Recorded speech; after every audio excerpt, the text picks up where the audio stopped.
Oke, di Bibit kali ini gue mengundang dua narasumber yang kece dan apalagi ya, hebat tentunya. Oke deh, nggak usah panjangkan lebar, lanjut aja. Sebelum bincang-bincang, mau dong kenalan sama Nabila dan Kadita ya. Oke, biar adil, bagaimana kalau kalian berdua sweet virtual? Oke, Bisa banget nih rame. terserah mau sweet Jepang, mau sweet biasa, Gunting tapi kertas 3 batu. kali ya. Nanti yang menang, dia bebas milih mau perkenalan diri dulu atau perkenalan diri terakhir, oke?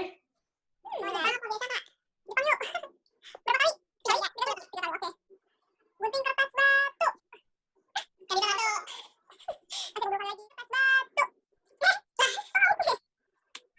Sekali lagi. Ya, aku aja yang menang. Oke. Biar dibuka itu. Satu lagi. Gunting kertas batu. Duluan. Gunting kertas batu. Ya, tetap kan yang menang. Satu lagi. Satu guys. Satu lagi penentuan cuy. Batu. Apa tuh Kadita? Ya udah, Kadita yang menang. Karena aku junior yang baik, jadi kakaknya dulu yang perkenalkan diri. Oke. Halo, Assalamualaikum semuanya. Kenalin, nama aku Nabila Maryam, tapi biasa dipanggil Bella. Dan sekarang, alhamdulillah, koasnya udah beres. Sekarang lagi sibuk buat nyiapin UKM PPD. Insya Allah, semoga bisa batch yang Agustus ini. Doain ya. Dulu aku sibuk beberapa organisasi internal maupun eksternal kampus. Kalau di internal, aku ikutan bagian legislatif di bagian kampus, itu ada DPM namanya, dan kalau di eksternalnya aku ikut ISMKI wilayah 2 dan nasional. Next, kenalin diri Dita dan lagi sibuk apa sekarang? Halo semuanya, aku Kadita Pratiwi, biasa dipanggilnya Dita. Sekarang, aku dari FK Swasta di Jakarta, angkatan 2015. Sekarang tuh aku cuma lagi sibuk koas online gara-gara pandemi ini. Sedih ya, doain semuanya biar bisa rotasi RS lagi.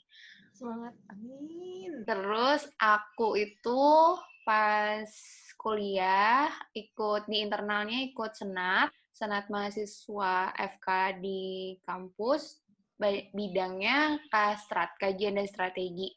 Lalu di eksternalnya aku ikut SMKI nasional bareng KBBL juga. Oke, sekarang gue mau tanya nih dari kalian berdua. Apa sih motivasi dan mulai kapan ikut andil berorganisasi? Kalau motivasi gue ikut organisasi itu awalnya ya untuk explore diri aja, terus kayak punya wawasan lebih, bisa bikin sesuatu hal yang bisa bermanfaat bagi orang lain aja sih gitu. Kalau misalnya bisa ikutan di sebuah organisasi. Next, your turn, Bella. Oke. Sebetulnya kalau gue sih pertama kali jujur SMA, karena waktu SMP gue cuman ikutan paskibra, terus pas SMA gue kayak tertarik banget ikutan perwakilan kelas kayak MPK yang gitu di SMA, terus berlanjut ternyata sampai masuk kampus, ikutan dewan pengurus, dewan pengawas mahasiswa, di situ bagian aspirasinya, dan sama setahun pertama tuh bener-bener karena masuk FK gitu ya, gue tuh ngerasa kayak, oke, kayak gue harus ngerasa punya chemistry dulu deh sama kehidupan FK, baru gue mau nyobain organisasi dan kesibukan lainnya. Sehingga pas lagi tahun kedua tuh, gue baru coba berani masuk ISMKI wilayah 2. Di situ gue ngambil jabatan sebagai anggota ICT atau Information Communication and Technology dari wilayah 2. Dan ternyata betah banget. Berlanjut ke tingkat 2 itu, tingkat 3 itu masih di SMKI wilayah 2, naik jabatan jadi HRD. Tiba-tiba tingkat koas pertama itu di DPI atau Vice President of External dari ISMKI nasionalnya gitu. Dari tadi kayak kita ngomongin ISMKI. Mungkin bisa dijelasin apa sih ISMKI? Buat teman-teman yang nggak tahu nih ISMKI itu apa, ISMKI adalah Ikatan Senat Mahasiswa Kedokteran Indonesia. Dan karena FK di Indonesia sendiri tuh banyak banget, mungkin udah mencapai 90 ya sekarang. Kita membagi ISMKI itu menjadi 4 wilayah. Ada wilayah 1, 2, 3, 4, sesuai dengan daerahnya, dan dinaungi oleh ISMKI nasional. Nah, sebetulnya ISMKI itu siapa? ISMKI itu adalah semua mahasiswa kedokteran se-Indonesia, namun ya bedanya ada kepengurusannya juga. Nah, di sini perpanjangan tangan ke kampus itu adalah Badan Eksekutif Mahasiswa. Jadi ISMKI itu kalau bisa dibilang badan eksekutif pertama mahasiswa kedokteran Indonesia yang emang pertama kali dulu ada ya. Nah, fungsinya yaitu untuk membuat mahasiswa kedokteran itu bisa menyalurkan bakatnya, bisa menyalurkan suaranya untuk kemajuan dari mahasiswa kedokteran itu sendiri. Hapus.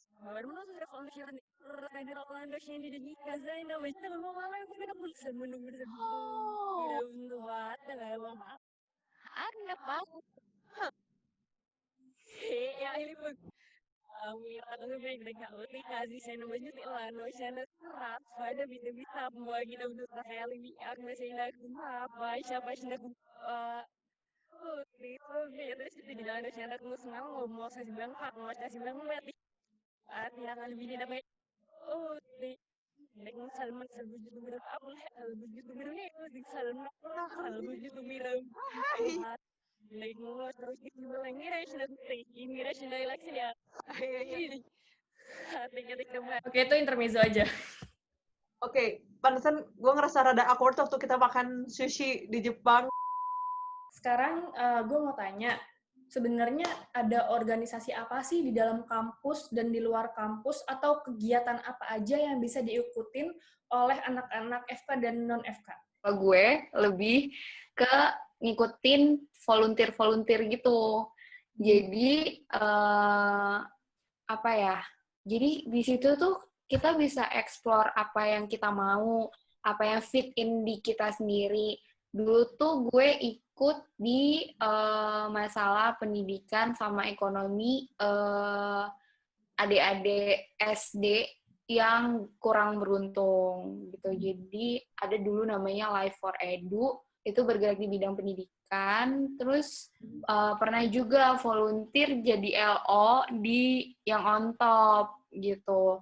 Jadi sebenarnya pengalaman-pengalaman yang kayak gitu bisa bikin kita lebih kayak ilmu, kayak pengalaman, terus kayak teman, kayak informasi juga. Kalau kalian bisa mau cari, itu tuh selain di Instagram ada yang namanya Indo Relawan. Itu kalian bisa banget daftar di situ, terus lihat kegiatannya apa aja. Terus habis itu ada banyak Instagram deh yang mewadahi informasi-informasi dari volunteer itu sendiri. Jadi nggak terpaku untuk ikut satu organisasi dalam berapa lama kayak gitu. Kadang kan ada orang yang bosen ya untuk ikut dalam satu periode gitu. Kalau volunteer kan paling berapa minggu sih kayak gitu. Itu lebih variatif. Oke. Kan sekarang kalian istilahnya sudah tidak aktif lagi di kepengurusan atau berorganisasi nih, nah kan? Dan sekarang ada nggak sih yang kalian merasakan sesuatu yang hilang gitu? Atau ada yang dirindukan? Oke, mungkin dari Kadita?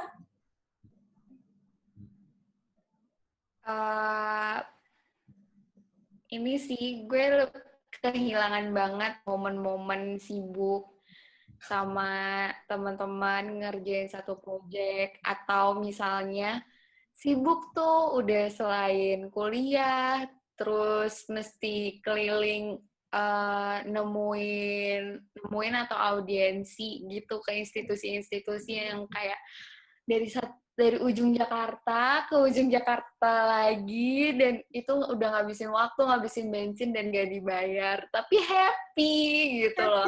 Itu Setuju sih banget. rasa yang dikangenin. Setuju banget. Kamu berhati mulia sekali, Nak. Itu asiknya ya, Dit ya. Di situ seninya. Iya, Makanya. Oke. rasa puasnya tuh bener didapet gitu. Bener. Aku juga merasakan hal yang serupa kok.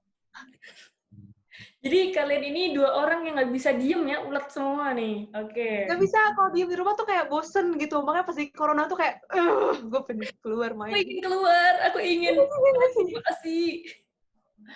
Harus Oke. mencari kesibukan yang lain. Dari Bebel, bisa dijabarkan apa sih rasa kehilangan yang dirindukan? Aku 100% sama kayak Kak Dita, cuman bedanya karena, aku dulu juga ikut organisasi, awal mikirnya ya pengen jalan-jalan, karena kalau di wilayah aja tuh kayak bisa ketemu sama teman-teman se-Bandung selain kampusku di Unjani gitu kan. Terus kalau di nasional bisa dari Sabang sampai Merauke kasarnya, kita bisa mau eksplorasi dari wilayah 1 sampai 4 bisa. Dan yang paling dikangenin itu adalah travelingnya itu loh, naik kereta sendiri atau sama temen dari Bandung, terus naik pesawat ke Makassar, itu kayak asik banget gitu kan. Tapi untuk sekarang tuh kayak momen itu tuh, aduh, jarang banget. Kayak walaupun ada panggilan jadi pembicara pun itu udah jarang banget gitu kan, dan punya kesibukan yang lainnya juga jadi sekarang. Dan bener banget kangen buat ngelakuin proyekan bareng sama teman-teman, dan teman-teman sekarang tuh ya udah sibuknya masing-masing aja, punya dunia masing-masing. Jadi itu sih yang bikin kangennya waktu dulu masih dalam satu grup yang sama. Ini mungkin bisa di-mention siapa aja teman yang dikangenin. Jadi kayak gue kayak jalinan kasih nih, bisa disebutin. Oke. Yang pasti Bang Fandi. Bang Fandi, kangen banget sama Bang Fandi, itu bos kita. Itu presiden kita yang paling kita banggakan lah, Bang Fandi. Kalau Bang Fandi lihat ini, ada Kak Dita dan Bella ya, Bang Fandi ya. Siapa lagi? Siapa lagi, Dit? Siapa, Dita? Siapa sih? Yang jelas sih teman-teman IBI, VIP-nya, MC-nya, teman-teman satu divisi juga. Pokoknya sih sebenarnya kalau mau dijabarin, Kak, kangennya tuh dari Sabang sampai Merauke. Jadi pas waktu itu tuh benar-benar kayak yang ini dari sini, yang ini dari sini, kayak oh ya, gue punya temen sebanyak itu loh, kayak aduh kangen gitu. Itu kayaknya kontak HP sampai penuh ya. Temen dari Sabang sampai Merauke. Yes. Grup lain banyak banget, grup WhatsApp banyak banget. Iya. Kalau kalian bisa memutar waktu ke belakang, kalian tetap pilih jadi seseorang kura-kura atau kupu-kupu? Bisa dijawab dari Bebel? Of course, kura-kura. Gak kebayang sih jadi kupu-kupu gimana rasanya. I'm sure Kak Dita punya jawaban yang sama juga.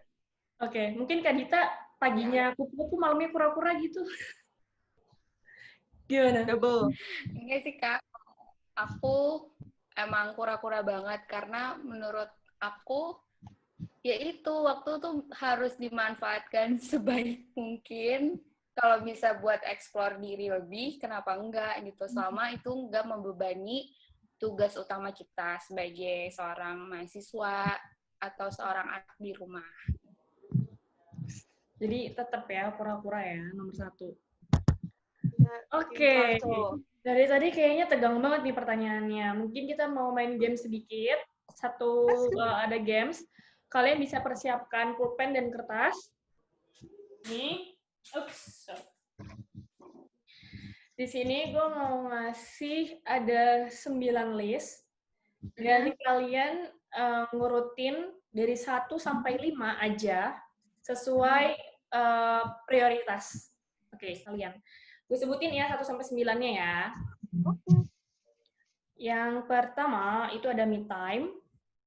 Yang kedua ada family time. Yang ketiga hangout dengan teman. Yang keempat kuliah. Yang kelima organisasi. yang ke-6 ikut les, yang ke-7 olahraga atau nge-gym, yang ke-8-nya bisnis, yang ke-9 nge-games. Kalian cuma bisa milih 5 sesuai skala prioritas. Gue hitung sampai 15 ya. Oke. 11, 14, 13, 12, 11, 10, 9, 8, 7, 6, 5, 4, 3, 2, 1, selesai. Kayak ujian tegang. Oke. Aku tinggal satu Coba lagi. coba diangkat. Gue mau tahu prioritas kalian Gue apa? diginiin. Aku cuma 4. Wih, cuma 4 aja nih. Gue Apa tuh? kayak Kalau Dita, yang pertama family time, yang kedua organisasi, ketiga me time, 4 hangout. Wah. Bener, Oke, bener. boleh juga. Sekarang Bebel. kalau gue nih kayak beda tipis deh. Kelihatan nggak sih? Tulisan gue jelek banget boy. Gue baca aja. 1, family time, of course itu pasti paling wajib. Yang kedua kuliah. Ketiga apa sih? Organisasi. Keempat me time. Kelima hangout. Berarti hangout paling terakhir ya? Hangout terakhir sih. Gue mementingkan diri gue sendiri dulu. Aku lupa Kak harus kuliah. Kuliah lu taruh mana? Gue jadi ingat dulu Kak Dita. Iya, gue lagi skip kelas mau ketemu sama BPJS. Ya nggak sih, lo pernah skip something apa? Next, kita langsung ke sesi netizen questions. Jadi sebelum kita bincang-bincang tentang organisasi ini, kita udah sounding ya di Instagram. Dan di sini ada pertanyaan-pertanyaan bagus dari netizen kita. Dan ini pilihan. Wede, gaya banget pilihan. Pertanyaan pilihan. Oke, dari... Bentar dulu. Dari @telazia. Bagaimana cara melatih kemampuan berkomunikasi dan waktu yang baik? Ini mau ditampung dulu atau gimana? Langsung jawab aja ya? Ya langsung jawab aja deh kayaknya, biar nggak lupa. Oke, dari Kanita bisa dijawab? Kalau untuk manajemen waktu, aku tuh biasanya tiap pagi atau malam sebelumnya udah ngelis tuh besok aku targetnya apa aja, seharian pokoknya aku harus ngelakuin apa aja seharian, waktunya berapa lama. Nah, yang kayak gitu sih menurut aku lebih efisien karena jadi tahu goals-nya tuh hari itu apa aja. Terus kalau untuk komunikasi sih sampai sekarang tetap harus belajar gimana cara berkomunikasi. Tapi yang menurutku paling efektif adalah coba buka pembicaraan sama stranger atau sama orang yang kita tahu nih sifatnya, atau kalian bisa sebut sahabat kalian atau orang yang hampir satu pemikiran sama kalian. Jadi kalian bisa tahu gimana caranya nge-handle orang lain gitu. Gue nih? Ya. Atau Oke. Kurang lebih sama sih sama Kak Dita ya, tapi gue nggak serajin Kak Dita cuy. Kalau Kak Dita sampai ditulisin detail waktunya gimana, jujur kalau bahasa gue tuh orangnya semi terorganisir gitu, jadi nggak terorganisir banget. Karena gue lebih mementingkan kefleksibilitasan waktu juga, karena kalau misalnya kadang nggak sesuai timing tuh gue lebih kayak kesel sendiri gitu kan ya. Jadi gue emang pasti punya targetan setiap harinya mau ngapain, apalagi waktu zaman organisasi gitu kan pasti punya targetan setiap minggu mau ngapain, setiap bulannya pencapaiannya apa, dan itu diterapin di kehidupan sehari-hari juga. Misalnya kayak misalnya buat akademis dulu gue harus bisa nguasain materi ini dalam waktu kapan gitu kan, belajar ini kapan. Jadi udah ada timeline-nya sendiri, kira-kira kalau akademis tuh sebelum ujian tuh kapan. Nah, kalau bisa buat organisasi juga dilihat dari timeline secara umumnya. Nah, kalau untuk sehari-hari sih yang penting punya satu target dan untuk waktunya ya menyesuaikan dengan kesibukan saat itu. Karena kan namanya juga kuliah mahasiswa FK suka kadang jadwalnya tuh suka kadang molor lah, ya kan? Jadi nggak terlalu sama banget sama apa yang kita inginkan. Yang penting targetan hari itu tuh kalau bisa tercapai semua. Terus kalau misalnya untuk komunikasi sendiri, gimana sih cara belajarnya? Bener banget kalau kata Kak Dita, harus belajar sama strangers. Menurut gue semakin banyak lo kenal sama orang lain yang belum pernah lo temuin, itu semakin bagus. Karena lo bakal lebih terbiasa buat berkomunikasi dengan berbagai macam orang. Cuman, balik lagi tadi bener kata Kak Dita, yang penting orang-orang yang sekitaran kita sendiri dulu udah kita pahamin belum sih? Karena mereka juga bisa jadi salah satu pembelajaran buat kita. Jangan sampai mereka yang dekat-dekat sama kita aja, kita nggak bisa pahami mereka dan kita nggak bisa berkomunikasi dengan baik dengan mereka. Ya gimana lo mau berkomunikasi dengan orang yang lebih banyak lagi, gitu. Wow, oke deh. Sekarang pertanyaan dari @serafadila. Ini banyak banget nih dia nanya. Bagaimana cara membagi waktu antara belajar dengan organisasi? Tadi udah dijawab ya, kurang lebih sama seperti itu. Kemudian pertanyaan kedua, event paling menarik dan berkesan selama aktif berorganisasi. Dan pertanyaan ketiganya, pengalaman apa aja yang didapatkan selama berorganisasi dan bermanfaat sampai detik ini? Oke, pertanyaannya keren sekali karena kehidupan di organisasiku sangat rame sesungguhnya. Tapi ada beberapa event yang menurut aku nggak pernah terlupakan sih. Ini bakal diceritain sama anak-anak cucu gue nanti kalau misalnya udah punya anak cucu ya. Yang pertama banget adalah, jujur, pertemuan mahasiswa kedokteran sedunia dan se-Indonesia itu adalah hal yang paling menyenangkan. Kayak pertama kali aku ikutan, ada namanya March Meeting, jadi perpanjangan ISMK itu sebenarnya ada yang namanya FMSA lagi coy, kalau di dunianya namanya International Federation International Federation of Medical Student Association. Jadi itu adalah perkumpulan mahasiswa kedokteran sedunia, dari ujung dunia ke ujung dunia lagi lah, pokoknya semuanya ada. Dan di situ alhamdulillah banget punya kesempatan buat kumpul di acaranya ya, IFMSA yang acaranya tahun 2017 di Budva, Montenegro, dan Septembernya itu ikutan sama Ulfi juga, kebetulan kita ikut ke APRM. Nah, itu salah satu event, tadi kan pertanyaan juga, event apa yang berguna sampai saat ini. Menurut aku, ketika kita di Jepang itu, kita ikutan training yang sama ya, Via. Kita ikutan training, jadi trainernya IFMSA secara internasional, sertifikasinya. Dan menurut gue sih itu yang paling benar-benar bermanfaat sampai sekarang, benar-benar kerasa banget sih. Menurut gue itu hal yang benar-benar gue bisa gunakan sampai nanti gitu, karena ilmunya berguna banget buat diri sendiri dan teman-teman yang lain juga.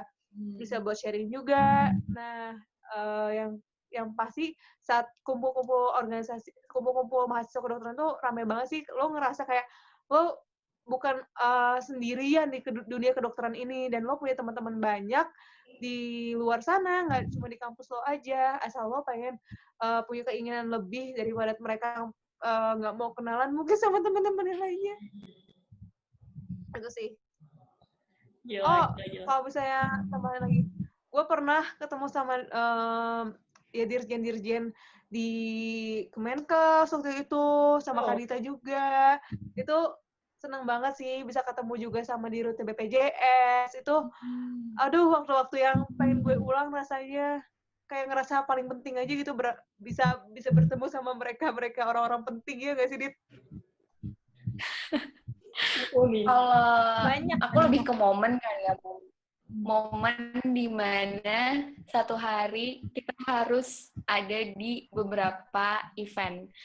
Itu rasanya kalau misalnya udah diurutin waktunya berapa lama, terus aku harus nyetir sampai sana berapa lama, itu kalau misalnya nggak kesampaian atau jadwalnya ngacak banget, itu adalah momen dimana kita harus nyari orang untuk gantiin.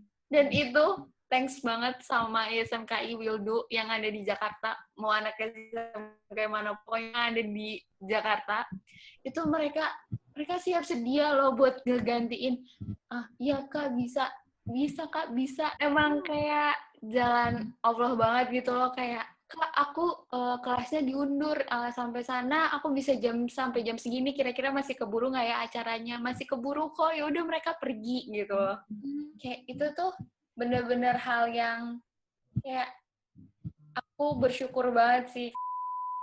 Ada pertanyaan lagi nih dari @Mahmudi Putra. 1, kenapa Kakak join organisasi? Tadi udah kita bahas ya.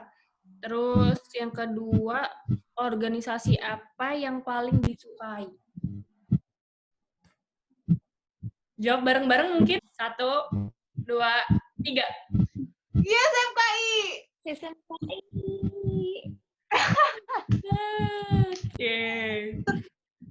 Pertanyaan terakhir dari @S Jorgi. SJHORGHI. Pesan untuk organisasi yang makin kesini malah mengutamakan kepentingan tertentu. Bisa dijawab dulu dari Bebel? Oke. Buat organisasi manapun, FK non-FK,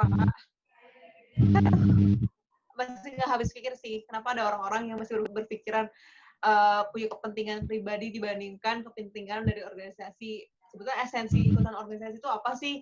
Untuk kepentingan orang banyak kan, bukannya kita mau banyak bullshit nih, tapi kalau misalnya semakin banyak orang-orang yang berpikiran cuma buat diri sendiri, nggak akan benar. Organisasi itu diciptakan buat kesejahteraan orang banyak, bukan buat diri lo sendiri. Jadi kalau misalnya lo ikut organisasi cuma buat kepentingan satu pihak atau diri lo sendiri tanpa memberikan dari tujuan organisasi itu sendiri, mendingan lo nggak usah ikut organisasi daripada jadi merusak dari citra dan fungsi dari organisasi itu sendiri. Gue setuju banget sama apa yang dibilang sama Kak Bebel. Mungkin gue punya tipsnya.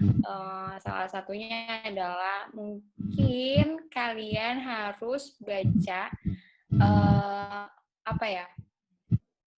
Waktu organisasi yang kalian ikutin itu berdiri, itu tuh tujuannya buat apa? Jadi harus balik lagi ke tujuan awal dari organisasi itu. Kayak kita harus tahu dasar organisasi itu terbentuk karena apa gitu ya, jangan melencengkan apa ya, jangan melenceng tujuan lah istilahnya, oke? Oke. Yeay. Bener, Kak. Oke. Dan alhamdulillah sampailah kita di penghujung bincang-bincang tentang. Sebagai closingan, gue minta diri kalian berdua memberikan satu kalimat mengajak muda-mudi untuk berorganisasi dan berkontribusi bagi untuk diri sendiri dan orang lain, bahkan nasional atau internasional. Oke, silakan dari Kadita.